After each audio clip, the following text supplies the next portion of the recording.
ಸ್ನೇಹಿತರೆ, ಭಾರತೀಯ ಚಿತ್ರರಂಗದಲ್ಲಿ ಸಲ್ಮಾನ್ ಖಾನ್ ಪ್ರಭಾಸ್ ಮದುವೆ ನೋಡುವುದಕ್ಕೆ ಕಾದು ಕಾದು ಸುಸ್ತಾದವರಿಗೇನೂ ಕಮ್ಮಿ ಇಲ್ಲ. ಅದೇ ರೀತಿ ಕರಾವಳಿ ಬ್ಯೂಟಿ ಅನುಷ್ಕಾ ಶೆಟ್ಟಿ ಮದುವೆ ನೋಡುವುದಕ್ಕೂ ಅವರ ಅಭಿಮಾನಿಗಳು ಅಷ್ಟೇ ಕಾತುರರಾಗಿದ್ದಾರೆ. ವಯಸ್ಸು 42 ಆಗಿದ್ದರೂ ಅನುಷ್ಕಾ ಶೆಟ್ಟಿ ಇನ್ನೂ ಮದುವೆ ಬಗ್ಗೆ ಮಾತ್ರ ಯೋಚನೆ ಮಾಡಿರಲಿಲ್ಲ. ಅನುಷ್ಕಾ ಶೆಟ್ಟಿ ಇತ್ತೀಚೆಗಷ್ಟೇ ಮಲಯಾಳಂ ಸಿನಿಮಾ ಒಂದಕ್ಕೆ ಗ್ರೀನ್ ಸಿಗ್ನಲ್ ಕೊಟ್ಟಿದ್ದಾರೆ. ಇದು ಅವರ ಮೊದಲ ಮಲಯಾಳಂ ಸಿನಿಮಾ.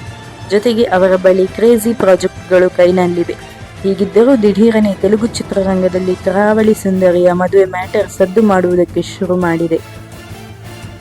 ಅರುಂಧತಿ, ಬಾಹುಬಲಿಯಂತಹ ಸಿನಿಮಾ ಅನುಷ್ಕಾ ಶೆಟ್ಟಿ ವೃತ್ತಿ ಬದುಕಿಗೆ ಹೊಸ ತಿರುವನ್ನು ಕೊಟ್ಟಿತ್ತು. ಅದರಲ್ಲೂ ಬಾಹುಬಲಿ ಸಿನಿಮಾ ಜಗತ್ತಿನಾದ್ಯಂತ ಸದ್ದು ಮಾಡಿತ್ತು. ಭಾರತೀಯ ಚಿತ್ರರಂಗದಲ್ಲಿ ಹೊಸ ದಾಖಲೆಯನ್ನೇ ನಿರ್ಮಿಸಿತ್ತು. ಬಾಹುಬಲಿ ಬಳಿಕ ಅನುಷ್ಕಾ ಶೆಟ್ಟಿ ಸಿನಿಮಾದಿಂದ ಕೊಂಚ ಬ್ರೇಕ್ ಪಡೆದಿದ್ದರು. ಈ ವೇಳೆ ಅನುಷ್ಕಾ ಶೆಟ್ಟಿ ಹಾಗೂ ಪ್ರಭಾಸ್ ಮದುವೆ ಬಗ್ಗೆ ಸುದ್ದಿಗಳು ಹರಿದಾಡಿದ್ದವು. ಸದ್ಯ ಇಬ್ಬರ ನಡುವೆ ಮದುವೆ ಮ್ಯಾಟರ್ ಈಗ ಅಭಿಮಾನಿಗಳಿಗೆ ದೊಡ್ಡ ಸವಾಲಿನ ವಿಷಯವಾಗಿ ಬಿಟ್ಟಿದೆ. ಸದ್ಯ ತೆಲುಗು ಮಾಧ್ಯಮಗಳಲ್ಲಿ ವರದಿಯಾಗಿರುವ ಪ್ರಕಾರ ಅನುಷ್ಕಾ ಶೆಟ್ಟಿ ಶೀಘ್ರದಲ್ಲಿಯೇ ಮದುವೆಯಾಗಲಿದ್ದಾರೆ. ಕನ್ನಡದ ದೊಡ್ಡ ನಿರ್ಮಾಪಕನೊಂದಿಗೆ ವೈವಾಹಿಕ ಜೀವನಕ್ಕೆ ಕಾಲಿಡಲಿದ್ದಾರಂತೆ.